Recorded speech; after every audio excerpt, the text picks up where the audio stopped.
We've always wanted to make our inpatient psychiatric units safe for children, the adolescents, and the staff that we care for. But it was extremely difficult to really get in there and do the work that needed to be done because of safety, because it was becoming an unsafe environment to do so. I got into it because I love children. I have a passion for children to begin with, to see that they can become something different than what it's expected for them to be, but they can be better than that. We have children and adolescents that have co-occurring challenges with intellectual disabilities and acute psychiatric and mental health challenges. JT's a fun-loving boy who has some different issues. We came to Children's Hospital about 2 years ago. He had become very difficult to control. Julian wasn't verbal. Julian, he wasn't social, he couldn't speak. Whenever staff intervene in trying to keep those patients safe physically, it puts themselves at risk also. We lost a lot of staff. People moved on, got different jobs, because they didn't want to come to work every day with the potential of getting hurt. And we kind of were thinking, working with this population, that just sometimes was going to happen, that sometimes you might get hurt at work. And we wanted to change that mindset to say that it's not okay for us to come to work and get hurt. And when we're safe, when we're here, we can provide better care. I've walked into a patient's room and I didn't know what to expect from that patient. I didn't know what type of behaviors that patient would display. So your approach to safety would look like one thing one day with that set of team members, and then the next day you came in and you had new team members with you, and that approach just was different. We knew we had to take a conceptually different approach to how we were going to begin to manage the safety for patients and staff. We knew those two things were strongly linked together. Learning how to speak with each other, learn how to work as a team, learn how to have a questioning attitude doesn't just improve staff safety, it improves both staff safety and patient safety at the same time. Just putting people with the right experience in the right place wasn't really getting us the results that we wanted.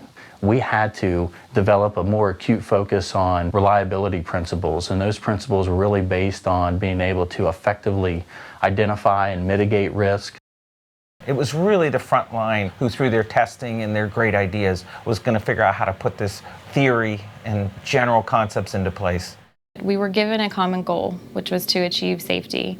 And every team member that was a part of that had their role, but the common goal was that safety was going to be first. And how can we all impact it to be safe for everybody and provide good care for the patients? One key area had to do with how we were going to focus in on identifying the risk in advance.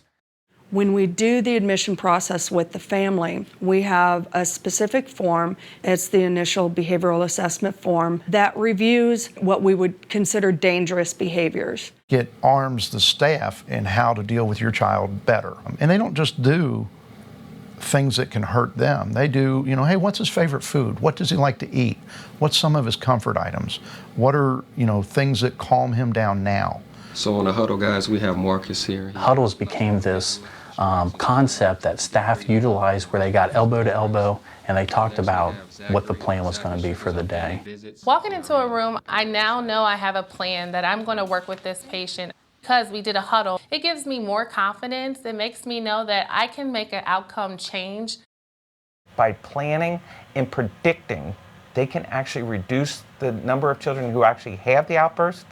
They know how to respond better. They know how to prevent both the kids from getting injured and the staff from getting injured. We have reduced the use of seclusion and restraint by 85% through our improvement science work. The cultural shift brought us better morale, better retention of staff.